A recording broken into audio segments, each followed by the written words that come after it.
नमस्कार विद्यार्थियों, बहुपद पॉलिनोमियल के इस पाठ में आज हम प्रश्नावली 3.2 का दूसरा प्रश्न, जिसमें हमें दो बहुपद दिए गए होंगे। पहले बहुपद से दूसरे बहुपद को भाग करके जांच कीजिए कि प्रथम बहुपद दूसरे बहुपद का एक गुणनखंड है या नहीं है। तो हमें दो बहुपद दिए हुए हैं। पहला बहुपद जिसका नाम है gx x square minus 3x plus 1 और दूसरा बहुपद fx के नाम से है जो है x की घात 5 minus 4x cube plus x square plus 3x plus 1। पहले बहुपद से दूसरे बहुपद में भाग लगाना है। इसका मतलब पहले बहुपद का भाग लगाना है, इसका मतलब पहला बहुपद भाजक होगा और दूसरा बहुपद भाज्य होगा। तो भाग लगाकर क्या करना है, जांच करनी है कि पहला बहुपद दूसरे बहुपद का गुणनखंड है या नहीं है। गुणनखंड है या नहीं है ये कैसे मालूम पड़ता है?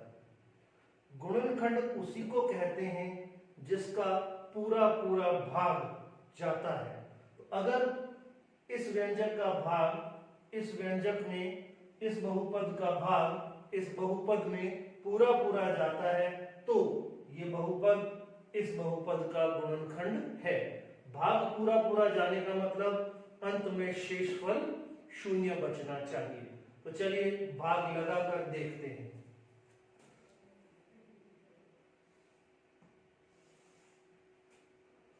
x की घात 5 माइनस 4x की घात 3 plus x square plus 3x plus 1। इसमें भाग लगाना है x cube minus 3x plus 1। बड़ा भाग है, आराम से करेंगे, सही तरीके से करेंगे तो सफलता मिलेगी। सबसे पहले भाज्य में सबसे बड़ी घात वाला पद x की घात 3, x की घात 3 सॉरी भाजक में x की सबसे बड़ी घात वाला पद x की घात 3, भाज्य में x की सबसे बड़ी घात वाला पद x की घात 5। हमें ज्ञात करना है x3 को, x की घात 3 को किससे गुणा करें कि x की घात 5 बन जाए। इसके लिए एक सरल तरीका भी हम वहां लिखते हैं कई बार। x की घात 5 में इधर गुणा में है, इधर भाग लगा दीजिए तो ये अज्ञात राशि जो भी है वो हमें मालूम पड़ जाएगी। तो x की घात 5 में x की घात 3 का भाग लगाएंगे तो x की घात 3 से 3 घात तो कट गई, 2 घात बच गई, x स्क्वायर बच जाएगा। और वैसे भी यहाँ बिल्कुल स्पष्ट है, x की घात 3 को x की घात 2 से गुणा करेंगे तो x की घात 5 आता है। और एक नियम भी है, आधार समान हो तो घातें जुड़ जाती हैं। तो x की घात 2 आया। इस x की घात 2 हम भागफल की जगह लिखेंगे x की घात 2। अब वही पुरानी प्रक्रिया, इस x की घात 2 को पूरे भाजक से गुणा करके उचित स्थान पर लिखना है, यानी सजातीय पदों को देखते हुए लिखना है। तो x स्क्वायर को x की घात 3 माइनस 3x प्लस 1 से गुणा करते हैं। गुणा करने पर जो आएगा वो मैं यहाँ लिख रहा हूं, एक्स स्क्वायर इंटू एक्स की घात 3, एक्स की घात 5। एक्स स्क्वायर को माइनस 3x से गुणा करेंगे तो माइनस 3x की घात 3। एक्स स्क्वायर को प्लस 1 से गुणा करेंगे तो प्लस 1x स्क्वायर या खाली x स्क्वायर लिखो तो भी वही बात है। अब ध्यान से देखिए, इसको हमें यहां लिखना है देख देख कर। x की घात 5, x की घात 5 के नीचे बिल्कुल आगे माइनस 3x की घात 3, x की घात 3 वाला पद जहां भी होगा उसके नीचे आएगा। माइनस x की घात 3 वाला पद है माइनस 3x की घात 3, x स्क्वायर वाला जो पद होगा उसके नीचे आएगा प्लस एक्स स्क्वायर। इस तरीके से हमने ये लिख दिया। अब लिखने के बाद घटाना होता है, घटाने के लिए नीचे वाले पद का चिन्ह बदलते हैं। माइनस का प्लस हो गया, प्लस का माइनस हो गया, प्लस एक्स की घात 5 माइनस एक्स की घात 5 कट गया, minus 4x cube plus 3x cube, एक माइनस का एक प्लस का है तो बड़े में से छोटे को घटाएंगे और चिन्ह बड़े वाले का लगाएंगे, तो 4x क्यूब में से 3x क्यूब गया तो 1x क्यूब बचा, और 1x क्यूब में चिन्ह बड़े वाले का माइनस लगेगा, माइनस x क्यूब, एक x क्यूब लिखूं या सिर्फ x क्यूब लिखूं एक ही बात है, ये plus x square minus x square ये भी कट गया। जैसा होता है ये एक स्टेप हमारा कंप्लीट हुआ, इसको काट दीजिए, ठीक है, हटा दीजिए, ठीक है, मिटा दीजिए, जो भी आपको करना है कर लीजिए। ये हमारा मुख्य भाग नहीं है प्रश्न का, ये हमारा रफ वर्क है।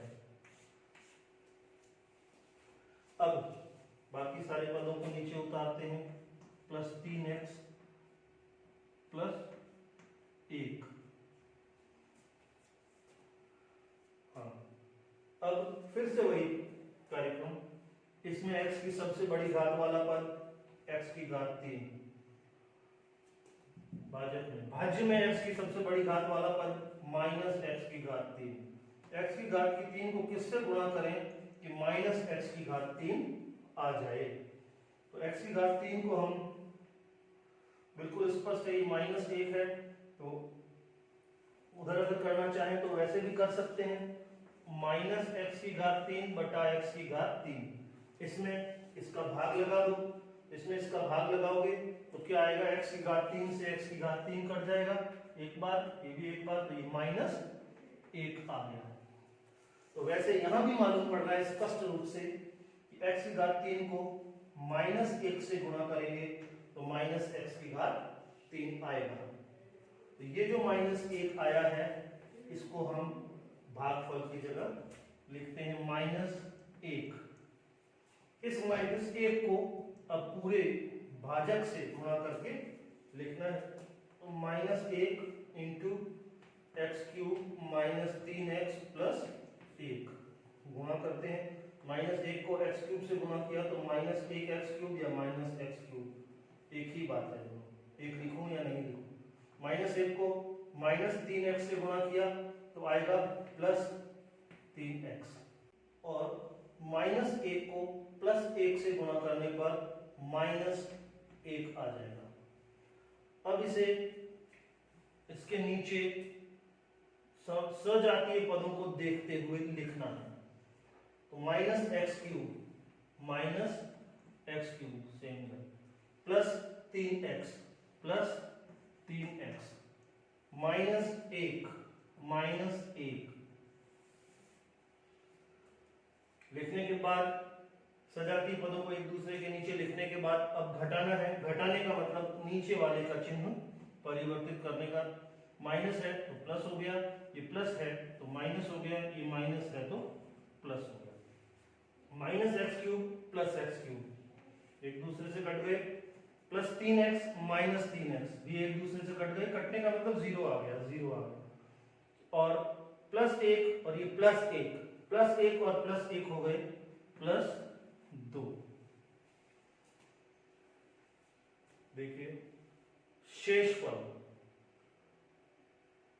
0 नहीं आया है, शेषफल 0 नहीं आया है, अगर शेषफल 0 आता, शेषफल 0 आता तो ये व्यंजक gx fx का गुणनखंड होता, जो व्यंजक दूसरे व्यंजक में पूरा भाग देता है वह व्यंजक इस व्यंजक का गुणनखंड होता है, वह बहुपद इस बहुपद का गुणनखंड होता है, क्योंकि भाग पूरा नहीं गया इसलिए gx जो बहुपद है वो fx बहुपद का गुणनखंड नहीं है, तो इसको हम लिख देते हैं, चूंकि भागफल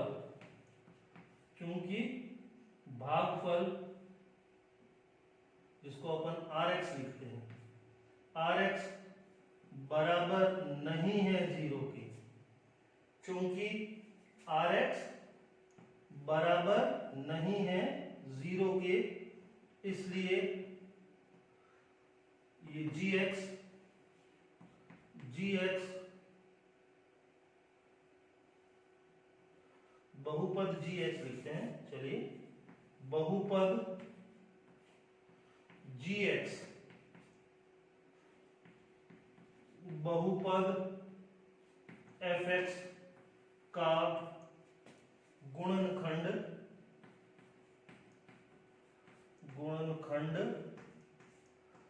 नहीं है। एक बार फिर बोल रहा हूं, जिस व्यंजक का भाग, जिस बहुपद का भाग दूसरे बहुपद में पूरा पूरा जाता है, वो बहुपद उस दूसरे बहुपद का गुणनखंड होता है। अगर भाग पूरा पूरा नहीं जा रहा, जैसा हमारे इस सवाल में हुआ, तो भाग पूरा पूरा नहीं जा रहा तो हम लिखेंगे क्योंकि Rx बराबर नहीं है 0 के, इसलिए बहुपद gx बहुपद fx का गुणनखंड नहीं है। और अगर भागफल 0 आ जाता तो हम लिखते क्योंकि भागफल Rx बराबर 0, इसलिए बहुपद gx बहुपद fx का गुणनखंड है। और इस बार नहीं आया, इसलिए हमने लिखा Rx बराबर नहीं है 0, इसलिए gx fx का गुणनखंड नहीं है। इसी तरह से आप अन्य सवालों को भी हल कर सकते हैं, करने का प्रयास करें, आराम से हो जाएंगे। सामान्य भाग की क्रिया करनी है। धन्यवाद।